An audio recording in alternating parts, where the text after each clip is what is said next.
Time now for a little fun. Oh, that's even on serious subjects, he makes it fun, and that's what we love about him. We are now just 13 days away from the general election, and throughout the election process, we've heard the use of these volatile terms like socialism, capitalism. But what exactly do they mean? And our Rick Adams, like no one else, joins us in studio to break it all down for us. Okay, give it to us, my friend. Give it to us straight. What's up? Yeah, what is up, G&M, MG, GM? You're the GM of breakfast shows, yeah? Know what I'm saying? Well, this election, you're likely to hear the S word tossed around quite a bit. And that word is socialism! The finest special effects that money can't buy. It's highly unlikely that any new government in the US would ever become socialist, but it's being used deliberately as a political polarizer to make you vote one way or the other. So what is it? Let's get virtual. Juan?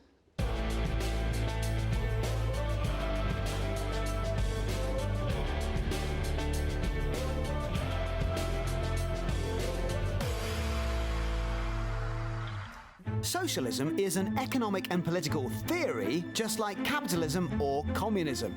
First, some fun definitions. Hey, wake up. I'll be quick. Capitalism is about the free market, freedom of choice, and the battle of the products. The best one hopefully wins, but not everyone gets rich or starts with the same amount of money or pays their fair share of taxes. There's still poverty and unemployment and greed. Therefore, it's clearly not a perfect system. It's wobbly, a bit unstable, which is why we get market crashes, boom and bust. What about communism then? Look, I'm simplifying this hugely, but it was designed to stop worker exploitation along with the greed and inequality of capitalism. Here, private property doesn't exist. Nearly everything is communally owned and everyone gets a slice of what they need, if it's run fairly, which it never seems to be, because it leads to abuse by people at the top who like money, cars, wealth, luxury, and being able to eat. So it's not a perfect system. It's also pretty boring. Remember how the Russians lost their minds when McDonald's showed up? Then there's socialism, sort of a grey area between capitalism and communism. Basically a democratic state striving for equality and controlling the resources and the way things are produced and distributing that prosperity, i.e. the cash, so that everyone can benefit. Well, sort of.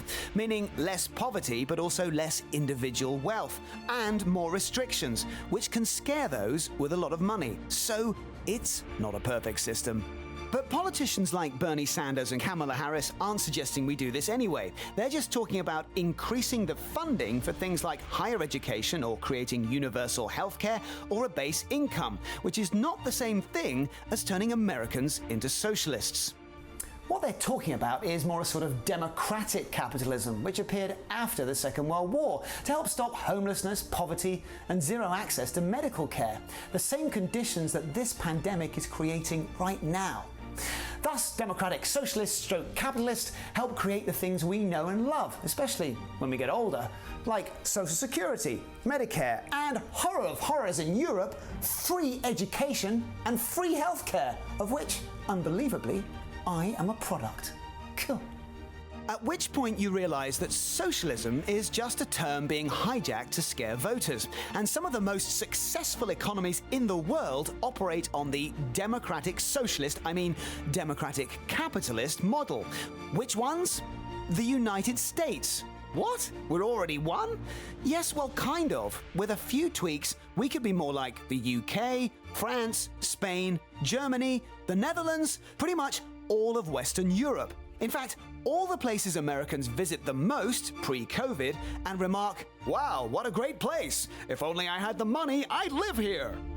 So, the next time you hear the word socialism bandied around like a weapon, remember that the truth is it's just political rhetoric, words to get you fired up and vote a certain way. But now you know the truth, because knowledge is the real power in this world, and if we all had a tiny bit more of it, we might just be able to see things a lot more clearly, and not get so easily triggered. Oh, sorry. Are we waking you? I think so. Anyway, so just explain socialism in a few minutes. Thanks very much for that, boss. Scott.